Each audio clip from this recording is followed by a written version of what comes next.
Hi friends, welcome to today's video. In this class, we are going to learn about analogy. It's very important topic for second class maths Olympiad. I will explain each type of analogy with simple examples in both English and Telugu. So, let's get started. అందరికీ నమస్కారం. ఈరోజు ఈ వీడియోకి స్వాగతం. ఈ క్లాస్లో మనం analogy గురించి నేర్చుకుందాం. ఇది సెకండ్ క్లాస్ మ్యాథ్స్ ఒలింపియాడ్లో ఇది చాలా ముఖ్యమైన టాపిక్. నేను మీకు ప్రతి రకానికి సులభమైన ఉదాహరణలతో ఇంగ్లీష్ మరియు తెలుగు లాంగ్వేజ్లో ఎక్స్ప్లెయిన్ చేస్తాను. సో ఆలస్యం చేయకుండా ఇంకా వీడియోలోకి వెళ్ళిపోదాం. Today topic mathematics olympiad grade 2 section 1 logical reasoning topic analogy. Topic very easy. So please understand the concept. Don't skip the video till the end. Topic అన్నది చాలా ఇంపార్టెంట్. అదేవిధంగా ఈ టాపిక్ నుండి మనకి 2 or 3 క్వశ్చన్స్ ఖచ్చితంగా వస్తాయి. కాన్సెప్ట్ అన్నది క్లియర్గా వినండి. చాలా ఈజీ కాన్సెప్ట్. వన్స్ లాజిక్ తెలుసుకున్నారంటే చాలా ఈజీగా ఫైండ్ అవుట్ చేయొచ్చు. సో దయచేసి ఎవరు కూడా వీడియోని స్కిప్ చేయకుండా చివరి వరకు చూడండి. What is analogy? An analogy shows the relationship between 2 things. Analogy అంటే ఇచ్చిన దానిలో ఏదైతే పేరుందో ఆ రెండిట్ల మధ్యన ఒక రిలేషన్ అంటూ ఉంటుంది అనమాట. ఆ 2 thingsకి.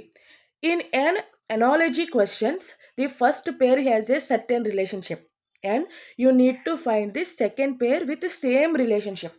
అంటే ఇచ్చిన క్వశ్చన్లో ఫస్ట్ పేర్కి ఏదైతే రిలేషన్షిప్ ఉంటుందో సెకండ్ దానికి కూడా, అంటే మనకి ఇచ్చే ఆన్సర్ చేయాల్సిన దానికి కూడా సేమ్ అదే రిలేషన్షిప్ ఉంటుంది అనమాట. దాన్ని ఫైండ్ అవుట్ చేయడమే ఈ ఎనాలజీ.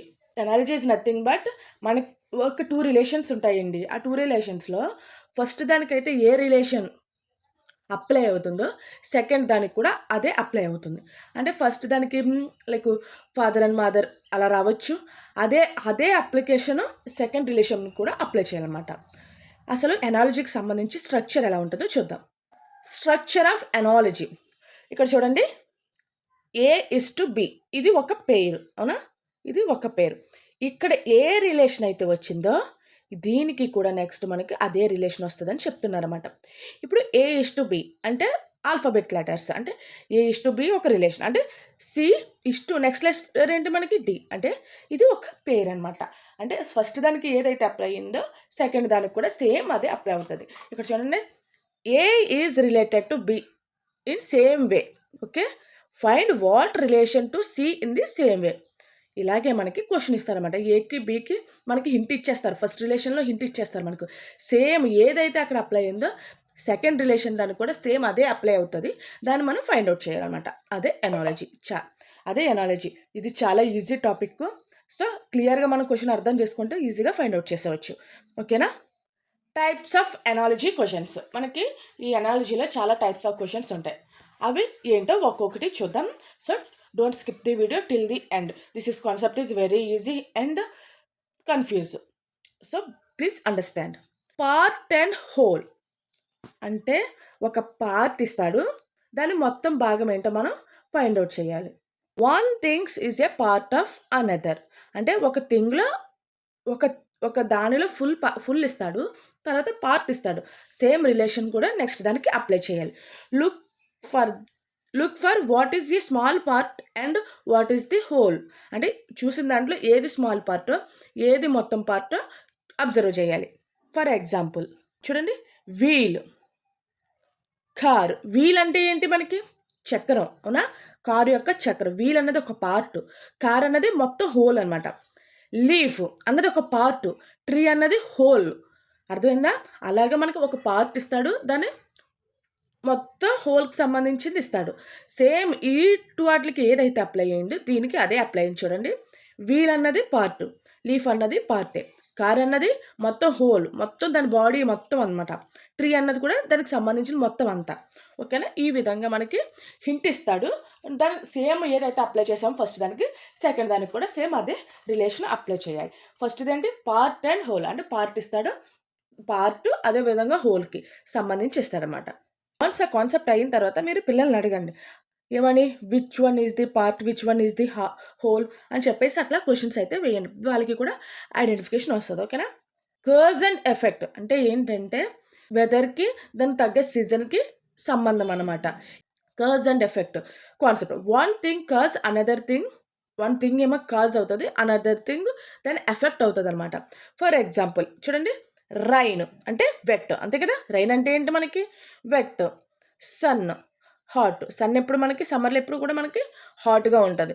అదేవిధంగా మాన్సూన్ అంటే లైక్ ఎలా ఉంటుంది, అది కూడా చలిగా అంటే కూల్డ్గా ఉంటుంది. అట్లాగే సీజన్స్ని బట్టి దాని ఎఫెక్ట్ ఎలా ఉంటుంది ఏంటి అన్నది చెప్పి క్వశ్చన్స్ వేస్తారన్నమాట. అర్థమైందా? Next functions and usage. Function అంటే ఏదైనా వస్తువు అది చేసే పని, లేదా అది చేసే పని కానీ అది ఎలా యూజ్ అవుతుంది అన్న దాన్ని కూడా ఇస్తారన్నమాట. Concept what and object is used for అంటే ఇచ్చిన ఆబ్జెక్ట్ మనకి ఏ విధంగా ఉపయోగపడుతుందని ఇవ్వచ్చు. ఎగ్జాంపుల్ పెన్, రైట్, అంతే కదా. పెన్ మనం దేనికి యూజ్ చేస్తాం? రాయడానికి. అదేవిధంగా నైఫ్ కట్ చేయడానికి. ఇలాగా మనకి ఇచ్చిన వస్తువు మనకి ఏ విధంగా ఉపయోగపడుతుందని ఇస్తారనమాట. చాలా ఈజీ కాన్సెప్ట్ అండి. మీరు ఈజీగా అర్థం చేసుకొని దీని లాజిక్ అన్నది ఫైండ్ అవుట్ చేస్తే చాలా ఈజీగా క్రాక్ చేయొచ్చు. ఖచ్చితంగా దీని నుంచి 2 or 3 క్వశ్చన్స్ వస్తాయండి. ఇలాంటి కాన్సెప్ట్ ఈజీ కాబట్టి ఒక్కసారి మనం కాన్సెప్ట్ క్లియర్గా విన్నాం అనుకో చాలా ఈజీగా అంటే లైక్ ఎప్పటికీ మర్చిపోలేనట్టు మనం దీన్ని నేర్చుకున్నాం అనుకో ఎప్పటికన్నా యూజ్ అవుతుంది. ఇది ఫస్ట్ క్లాస్కి కాదు, సెకండ్ క్లాస్కి కాదు, మనం అప్ టు ఇంటర్ 10th వరకు మనం ఒలింపియాడ్ ఎగ్జామ్స్ రాస్తాం. ప్రతి దాంట్లో ఇదే లాజిక్. ఎప్పుడు కూడా కాన్సెప్ట్ మారొచ్చు కానీ లాజిక్ అన్నది ఎప్పుడు ఒకలాగే ఉంటుంది. ఓకేనా? నెక్స్ట్ డిగ్రీ ఆర్ కంప్రెషన్ అంటే show more, less, bigger, smaller, faster, slower, hotter, colder etcetera. అంటే ఇచ్చిన దానికి డిగ్రీ అంటే అది ఏ టెంపరేచర్లో ఉంది, హైగా ఉందా, లోగా ఉందా, దాని సైజ్ ఏంటి, దాని పొజిషన్ ఏంటి, దాని టెంపరేచర్ ఏంటి, ప్రతిదీ కూడా డిపెండ్ అయి ఉంటుంది అనమాట. ఫర్ ఎగ్జాంపుల్ స్మాల్ అంటే థినీ అంటే ఏంటి, స్మాల్గా ఉంది, అది ఎలా ఉంటుంది, పల్చగా ఉంటుంది. బిగ్ అంటే హ్యూజ్, సేమ్ మీనింగ్ అవునా, ఇక్కడ సేమ్ మీనింగే. స్మాల్ అంటే తిని, బిగ్ అంటే హ్యూజ్ ఎక్కువ, అంతే కదా. కొన్ని టైంలో మీకు సినోనిమ్స్, యాంటోనిమ్స్ ఇట్లా ఇస్తారనమాట. అంటే సేమ్ మీనింగ్ ఇవ్వచ్చు, ఆపోజిట్స్ కూడా ఇవ్వచ్చు. నేను ఫర్దర్గా ఈ కాన్సెప్ట్లోనే మనకు వస్తాయి క్వశ్చన్స్ అన్నీ, సో చూద్దాం. ఓకేనా? ఇలాగనమాట డిగ్రీ అండ్ కంప్రెషన్. ఇచ్చిన క్వశ్చన్ బట్టి అది ఏ విధంగా ఉందో దాని రిలేషన్ ఏంటో ఒక్కటే గుర్తుపెట్టుకోండి. ఫస్ట్ దానికి వచ్చిన రిలేషనే సెకండ్ దానికి వస్తుంది, దాని నుండి క్రాస్ అవ్వదు. మనకి హింట్ ఏంటంటే ఫస్ట్ రిలేషనే. ఓకేనా? ఆపోజిట్ అండ్ యాంటోనిమస్ అంటే ఏంటంటే వర్డ్స్ విత్ ఆపోజిట్ మీనింగ్స్. అంటే ఇచ్చిన దానికి ఆపోజిట్ మీనింగ్స్ అన్నది వస్తుంది అనమాట. హాట్, కోల్డ్ అంటే ఆపోజిట్, అవునా. బిగ్, స్మాల్, థిక్, థినీ ఇట్లా ఆపోజిట్ వెర్షన్లో కూడా వస్తాయి అన్నమాట. ఫస్ట్ పేరు అబ్జర్వ్ చేయండి, అది ఆపోజిటా లేకపోతే కంప్రెషనా, కేసెస్సా, ఎఫెక్టా, లేకపోతే ఇట్లాగా హోలా, పార్టా, ఏదో ఇలా మీకు ఒక ఐడెంటిటీ వస్తుంది. సో దాన్ని బట్టి మీరు నెక్స్ట్ రిలేషన్షిప్ అన్నది ఫైండ్ అవుట్ చేయొచ్చు. Okay. Next classification and grouping. One thing belong to group or category అంటే ఇచ్చిన దాంట్లో గ్రూప్ అన్న అవుతుంది, లేదంటే వన్ సింగిల్గాను ఉంటుంది అనమాట. అంటే ఒకటి సింగిల్గా ఇస్తే దాన్ని గ్రూప్గా ఫామ్ చేయాలి, అలాగన్నమాట. ఫర్ ఎగ్జాంపుల్ చూడండి, ఇక్కడ రోజ్ ఫ్లవర్. రోజ్ అన్నదేంటి, ఒక ఫ్లవర్. మ్యాంగో అన్నదేంటి, ఒక ఫ్రూట్. యాపిల్ అన్నదేంటి, ఒక ఫ్రూట్. సన్ఫ్లవర్ అన్నదేంటి, ఒక ఫ్లవర్. అలాగా గ్రూప్ అనమాట. గ్రూపింగ్ కానీ క్లాసిఫికేషన్స్ కానీ దాని మీనింగ్ కానీ ఇస్తారనమాట. ఓకే. నెక్స్ట్ సినోనిమ్స్ అంటే సిమిలర్ మీనింగ్. చెప్పా కదా ఎందుకంటే మనం యాంటోనిమ్స్ చూసాం, ఆపోజిట్ వర్డ్స్. ఇప్పుడు సినోనిమ్స్ సేమ్ మీనింగ్స్ అనమాట. Words with similar meaning, same meaning వచ్చాయి అనమాట. చూడండి, హ్యాపీ, జాయ్ఫుల్, సాడ్, అన్హ్యాపీ, ఈ విధంగా అనమాట సేమ్ మీనింగ్ ఇచ్చే కూడా వస్తాయి అన్నమాట. These are the 7 types of analogy questions. దీన్ని మించి క్రాస్ చేసి మీకు క్వశ్చన్స్ అయితే ఇవ్వరు. మెయిన్ ఏంటంటే ప్రతిదీ కూడా క్వశ్చన్ అబ్జర్వ్ చేయండి. ఫస్ట్ దానికి ఏ రిలేషన్ అప్లై అవుతుంది, సెకండ్ దానికి కూడా అదే రిలేషన్ అప్లై అవుతుంది. దీనికి సంబంధించి ఈ 7 టాపిక్స్కి సంబంధించి ప్రతి దాని నుండి 50-50 అన్నది మెయిన్ ఇంపార్టెంట్. ప్రీవియస్ ఇయర్లో క్వశ్చన్ పేపర్లో ఏవైతే వచ్చినాయో అవన్నీ చూసి ఫైండ్ అవుట్ చేసి మీకు పీడిఎఫ్ రూపంలో నేను కింద డిస్క్రిప్షన్లో ఇస్తున్నాను. అవి ఏం చేస్తారంటే ఒక్కొక్క దాంట్లో 50 ఉంటాయి. అంటే 7 × 50 350. అంటే రోజు కూడా మీరు ఒక్కొక్క 10 అంటే యాంటోనిమ్స్ 10, సినోనిమ్స్ ఒక 10, క్లాసిఫికేషన్స్ 10 అట్లాగా మీరు చదివించండి. దాన్ని క్రాస్ చేసి రావు. కొంతమంది కన్ఫ్యూజ్ అవుతారు. సో సినోనిమ్స్ అంటే సేమ్ మీనింగ్, యాంటోనిమ్స్ అంటే ఆపోజిట్, క్లాసిఫికేషన్స్ అట్లా పిల్లలకి నేను చెప్పిన కాన్సెప్ట్ క్లియర్గా ఎక్స్ప్లెయిన్ చేసి ఆ షార్ట్ ఏదైతే ఉందో అది ప్రతిదీ కూడా కొన్ని రోజు నేర్పించాను. ఓకేనా. మెయిన్ ఈ కాన్సెప్ట్లో మీరు తెలుసుకోవాల్సింది ఏంటంటే look at the first pair carefully. చెప్పాను కదా, ఫస్ట్ పేర్ ఎప్పుడు కూడా కేర్ఫుల్గా అబ్జర్వ్ చేయాలి. దానికి ఏ రిలేషన్ అయితే ఉంటుందో నెక్స్ట్ దానికి కూడా అదే రిలేషన్ అప్లై అవుతుంది. చూడండి, identify the type of relation. First ఆ రిలేషన్ ఏ టైప్ ఆఫ్ రిలేషన్ అబ్జర్వ్ చేయాలి. ఆ సినోనిమ్సా, యాంటోనిమ్సా, క్లాసిఫికేషన్సా, పార్టా, హోలా, సంథింగ్ అది చూడగానే మీరు ఫస్ట్ రిలేషన్ అబ్జర్వ్ చేయాలి. ఫస్ట్ వన్ ఏంటి, కేర్ఫుల్గా ఫస్ట్ పేరు అబ్జర్వ్ చేయాలి. సెకండ్ ఏమో ఏ రిలేషన్ ఉందో అబ్జర్వ్ చేయండి. Find the same relation for the second pair. Second దానికి కూడా ఏదైతే ఫస్ట్ పేరు రిలేషన్ అప్లై అయిందో సెకండ్ దానికి కూడా అది అప్లై చేయాలి. Eliminate the wrong options logically. In case మీకు ఆన్సర్ కట్టా తెలియకపోతే లాస్ట్ ఆప్షన్ ఏంటంటే మీకు దానికి సిమిలర్గా లేని ఆప్షన్స్ అన్నీ ఎలిమినేట్ చేసుకుంటూ లాస్ట్లో ఒకటి కరెక్ట్ ఆన్సర్ వస్తుంది. సో అది చెయ్యండి. మీరు ఎలిమినేట్ చేస్తే అంత ఆప్షన్ మీకు ఉండదు. ఈ లాజిక్, ఈ ఎనాలజీస్ కాన్సెప్ట్ క్లియర్గా అర్థమవుతే మీరు డైరెక్ట్ ఆన్సర్ అన్నది చేయొచ్చు. ఓకేనా. ఇన్ కేస్ ఒకవేళ అర్థం కాకపోవడానికి ఎనాలజీ అనేది పెద్ద కాన్సెప్ట్ కాదు, జస్ట్ లాజిక్ అంతే. నేను చెప్పిన విధంగా పిల్లలకి ఎక్స్ప్లెయిన్ చేస్తే ఈ లాజిక్ కాన్సెప్ట్ అన్నది, ఎనాలజీ కాన్సెప్ట్ అనేది చాలా క్లియర్గా అర్థం చేసుకుంటారు, ఈజీగా క్రాక్ చేస్తారు. సో కాన్సెప్ట్ క్లియర్గా ఎక్స్ప్లెయిన్ చేయండి.